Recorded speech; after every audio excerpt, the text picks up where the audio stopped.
good morning and welcome to another Monday morning art talk. So I'm going to just start off today with something I'm grateful for, as should you guys, just those little things so we don't get caught up and screwed in our head about what everything's going wrong, because I know there's something good that's going on in your life. It could be anything. Maybe you had a great meal last night. For me, I got the opportunity to go camping this weekend with my son for Boy Scouts, and I'm grateful for that I could just take the time just to get up and go and set up a tent. And when I do that sort of thing, I realize how beautiful it is sometimes just to detach yourself from all the electronical devices and just sit there and do absolutely nothing but enjoy just the mountains, the air, and the freedom that really it sort of brings, and I'm really grateful for that. What I wanted to just start off with today was a quote here that I have by Will Rogers, and he said, "Even if you're on the right track, you will get run over if you just sit there."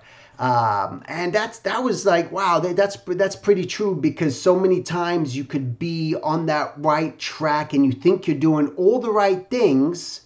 But the reality is, even if you feel you're doing the right things and but you're not doing anything or taking that extra step or going a little bit above and beyond, you can still get run over and things maybe won't happen for you, or you'll miss opportunities. And with that, I think it's not so much about, I want to add to that things in life aren't about perfection.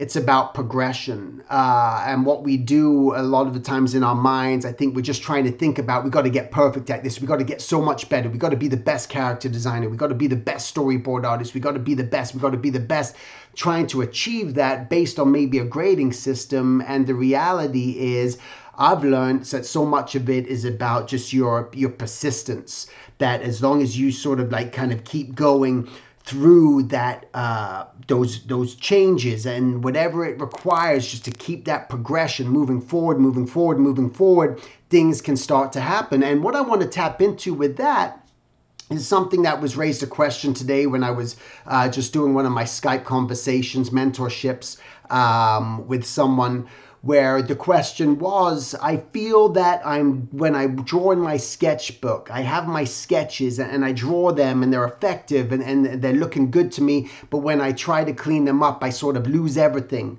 in my artwork, that it's no longer what that sketch is that I was looking at. And what I've discovered through that is it just taps down to, you're just not aware of maybe just the beauty and organization in design, or you don't have enough information within your own mind of the principles and elements of drawing. So what you're looking at something and you're going, oh, it looks good, but then you go to redraw it and you're not recreating it because you're not aware of maybe the rhythms that you've created. You're not aware of the balance. You're not aware of the harmony. You're not aware of the line of action you attained. You're not aware of the positive and negative space that you incorporated into your design. You're not aware of the true understanding of, like I said, that balance or that variation or your proportions. There's so many things that can go into it that you're really not aware of. You're just maybe missing that sense of knowledge, and that's why you're not seeing it when you're not able to reproduce it. Because really what you want to do always is make sure that you at least have your rough sketch near you or by you, or maybe it's on the same layer, whatever it may be, that it's next to you so you can compare it. I think that's a very important thing to do when you're drawing. But again, you can do that, but if you're not aware of just the foundation, the fundamentals of what you're actually doing, you can't get better. Because people, they're drawing for hours and hours. This is another thing I hear. God, I'm drawing for hours. I'm doing all these things and I'm watching the videos and I look at this, I look at that, and I'm drawing and so many hours each week, but I'm just not getting better. And what that comes down to, again, is that you just don't have a true understanding of drawing. And that's what's missing. And that's what you need to learn how to, in order to grow. Okay, that's the only way that it's going to happen, because just repeating the process over and over again, we can talk about repetition. Oh, the more you do it, the more you ride your bike, you're going to get better. The more you ride your bike, the more you do this, you're going to get better. Yeah, there's a truth to that. But there's also a truth to doing it right. How do I do, you look at some of these skateboarders and how do they do those flips and how do they do that? Well, they kept trying. But during that time, they're learning a technique, they're observing a technique, and they're learning what needs to be done. You need to put your foot at this angle and in that direction in order to effectively do that the right way. So you have to have that understanding, because otherwise it's not going to work out for you. Okay, that's very important thing to truly think about as you're learning. So one thing that I would say to you in order to go forward from here on out, when you're learning and studying other artists, which I feel is vital, mimicry is vital to your own particular growth, that when you're observing other people's artwork, don't just observe it and draw it. What I want you to do is I want you to look at other people's artwork that you admire, that you fancy, that you think is beautiful, that you think is great and attractive to your own eye. And you need to look at that and you need to ask yourself, why?